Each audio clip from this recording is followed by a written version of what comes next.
Unbelievable.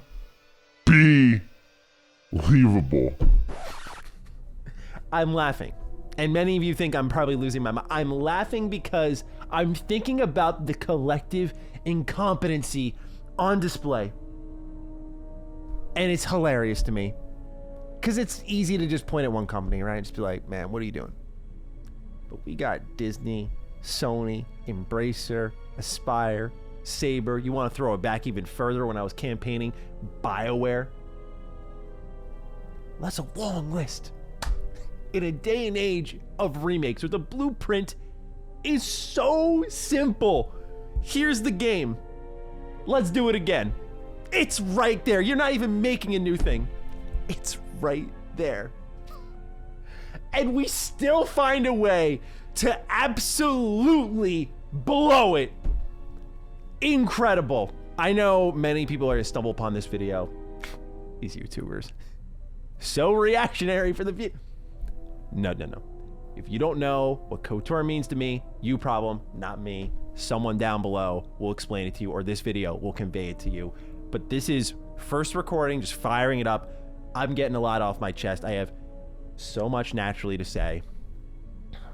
We do have a sponsor for today's video. We have to roll it for this video. So apologies if it's abrupt, but it's probably the brightest spot of this video because of who it is. I'm very excited about it. So let's get into today's sponsor and then get into the rest of the news. The following video is sponsored by Atlas. Persona 5 Tactica comes out on November 17th on Xbox Series X and S, Xbox One, Windows PC, PS4, PS5, Nintendo Switch, and Steam. Y'all know how much I love Persona. You can just check the history across MrMattyPlays and Retro Rebound. I adore this series. So when Atlas reached out and said, hey, you mind just showcasing a little bit of Persona 5 Tactica? Absolutely. For those who don't know, Persona 5 Tactica is a turn-based strategy game, meaning movement and positioning is key. One such example of this is a brand new mechanic introduced in the game, which is called Triple Threat, where all three of your squad mates must surround an enemy to pull off an all-out attack. You'll also unlock various skills as you progress throughout the game, so your tactical options will expand beyond that. And don't forget, you're still going to be fusing personas, it's a Persona game after all, to take down the Legionnaires, the main enemies of the game. All the Phantom Thieves are here, from Ryuji, Morgana, and Makoto to Haru and Yusuke, plus more. Again, Persona 5 Tactica comes out on November 17th on Xbox Series X and S, Xbox One, Windows PC, PS4, PS5, Nintendo Switch, and Steam. So the Knights of the Old Republic remake is dead. That is the report. Comes from Jeff Grubb. We're gonna play the clip, and I'm just gonna tee off. Just gonna have a field day here, okay? I have spent every ounce of rational energy this week from the Game Awards discussion, just trying to be level-headed, be above the console war drivel. Reviewed a pretty disappointing game this week in Ultimate Storm Connections, you know, just rationalizing there. Rationalizing what's going on with Call of Duty. Just, I've spent every ounce of level-headed energy this week. Pardon me if I'm off my game for one video. Let's roll the clip, and then I'm gonna chat. See, I just want to clear it up.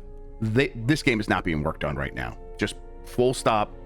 You know, this game is not being worked on in any way at any studio. I've looked into it a little bit. I mean, I don't think this is news to most of you. I think you guys could piece this together if you've been listening to this, and Sony stepping away and scrubbing mentions of Knights of the Old Republic from social media and YouTube. I think you can put two and two together there, but just to 100% confirm it, this game is not being worked on right now.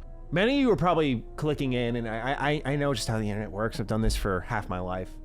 Why are you so surprised, Matty? Why are you so surprised, dude? Have you not seen what's going on in Embracer? For those who aren't caught up, Embracer, they are a huge games group, own a ton of studios, Aspire being one of them, original developers of KOTOR Remake. There's a lot of problems there. I've covered them on the channel on how whatever they showed PlayStation and Disney, they did not like. People got fired over it. Project got moved over to Saber, right? I remained optimistic about this because Saber is a proven studio. More proven than Aspire, quite frankly. Aspire did great work on the remasters for Star Wars games, and I could tell they really cared about KOTOR, and I was definitely a fan of them, knowing that they were a huge fan of me and they were watching a lot of the content I put out on KOTOR, and so they were really connected with the community and the people who really cared about it. So I was one of their biggest advocates. Saber, I would also go to bat for because I was excited about this team who just seems to just pull it out of nowhere and make these games that don't match their studio identity. Like they did the Witcher 3 Switch port, which was like impossible, but they did, and it came out great. They did World War Z, which just came out great. And I know these all aren't RPGs, if you will. Witcher 3 is, but they didn't make that, so to say. They just did something technically impressive, but that was a team worth believing in.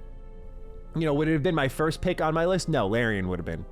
Larian absolutely would be my first pick, and maybe there's hope for that yet. But, you know, following all of that, and you think to yourself, after what's happened with Embracer, they lost out on a $2 billion deal with Savvy Games Group. So they've been just falling through the floor level by level for weeks now. And they've shut down studios, canceled projects. People are getting laid off all over the place. It's a disaster. So with all that encapsulated, I've provided every reason for you to ask the question, why did you ever have any dash of optimism about this project? Well, number one, pardon me for thinking what I think everyone else does. A remake is not as complicated of a game to make as an original new idea.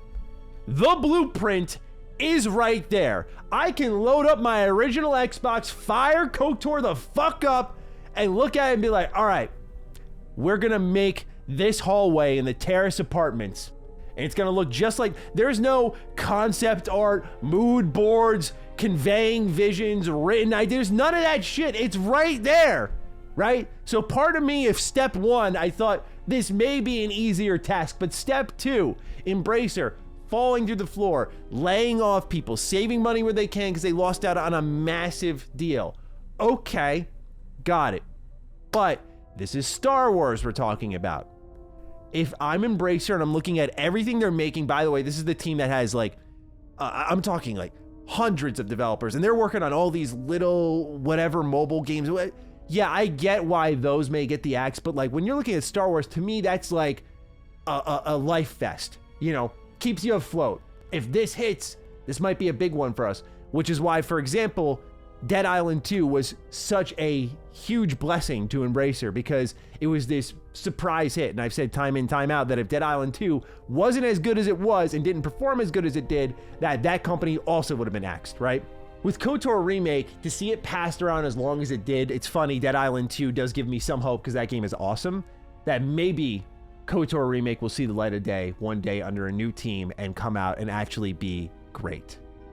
But those were the main two reasons why I was optimistic. Now, all of this news is built off the back of what had dropped yesterday, where you'll see here IGN reports, Embracer boss tight-lipped on MIA Star Wars Knights of the Old Republic remake.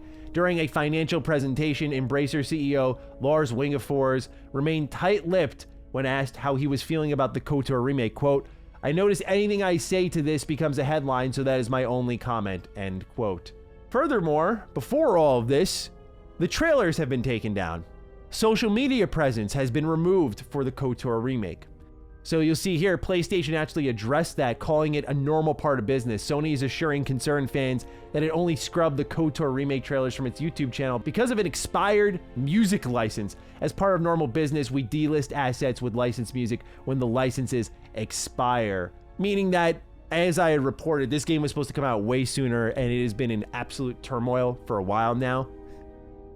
I don't know who directly is to blame. I need the Jason Schreier level expose. I need to know who did what, who saw what and said, no, we're not doing that. Sorry, but we're going to fire people at Aspire. I need to know from top to bottom what is happening here. It's a personal investment, man, but it's also like, look, I'll tell you a story. Okay. I've been doing this for half my life. I'm 28. I've been doing this really for more than half my life, actually, because I've been doing it since I was at least 13 across multiple YouTube channels. And KOTOR was one of the games on this channel that you'll find old videos of me back in like 2013, 2014, just talking about like, yo, can you remaster this. That was during the era of HD remasters. I was just calling for like ports. And then there was talk of a KOTOR remake or something being worked on at BioWare Austin in 2016. Naturally, we know, iced. Why I'm so downtrodden, disgusted, disappointed, deteriorating, whatever other D word you want to attach to it. Why I am this way is because it has been such a unexcusably long road to this, okay? And I'll play the victim for 1 second here. I get to watch the whole industry. Everyone's getting their remakes. Everyone's getting their remasters. When it's our time, us KOTOR fans, somehow we forget how the fuck to do it. That's why I want to know what happened. What was so bad that we had to scrap it? And look, my optimistic take, the only shred of decency I got for you in this video, is that maybe we dodge a bullet here, and that what would hurt more, many people are asking, that the game never sees the light of day or that we get something awful. And I would rather no than not at all. That is my answer to you. I would rather have an idea when it comes out and go, that didn't work out. And it would suck, but at least I know. At least I'm aware now. Versus it never happening at all and just getting robbed of a potential full circle moment for me. The reason I love games, going into Circuit City, I read choose your own adventure books all the time. I'd never played an RPG before, so I didn't know this genre existed. I always said, I wish there was a video game that did what choose your own adventure books did. I see in the $10 bin at Circuit City, platinum hits, Star Wars Knights of the Republic. I love Star Wars, right? Early 2000s, this is the era of like Revenge of the Sith, Attack of the Clones, Phantom Menace, right? So, of course, Star Wars, pick it up, and I fire it up and it's there. You create your own character. I'm like, yeah, this is the choose your own adventure game I always wanted, AKA an RPG. But this game also, beyond any nostalgia I have, this game deserves a remake. It absolutely does. There still, in my humble opinion, isn't a better Star Wars game, a better Star Wars story than what's in the first KOTOR. If you were to sit down, we're in a room, Mr. Matty, list your perfect stories in entertainment. I wouldn't think, because that list is only 2 items. Number 1, Star Wars Knights of the Republic. Wouldn't change a thing. 2, Death Note. List ends there. There are candidates. Last of Us is one that comes to mind. For the part 1, I mean. But this game is timeless. And one of the few mainstream representations we have of the old Republic. Beyond the aging MMO that I do like, but is not what I fell in love with. And what many people fell in love with. Since I know many developers and people working at these companies who are making this game watch my video, I am not in the understanding mood right now. I don't give a shit if emotions are high. Get your shit together. It's fucking Star Wars and it's a fucking remake, dude. I really don't think anyone needs to spell it out for you. I'm a game developer. I know this shit is not easy. I know it's not, but look, let's stop acting like we don't have the blueprint to success right there. And so help me God, if I hear in a report that it's because we wanted some movie game instead of just the janky little RPG that KOTOR is, I will lose my mind. But please, get it together. It's inexcusable how long this rumor mill has been churning for upwards of a decade now. It's inexcusable. This is how long we've carried on for with a KOTOR remake, just lingering, and it gets finally announced, and nothing, man. And it felt like a recipe for success, man. It really did. You had PlayStation backing it, who I think you can believe in PlayStation because they're known for quality. They're a good publisher at the bare minimum. Thought there was something there. And I even took Xbox to task when I had learned that they passed on this project. I'm like, that's your heritage, bro. This was an OG Xbox exclusive. What are you doing? And I wonder about the outcomes there.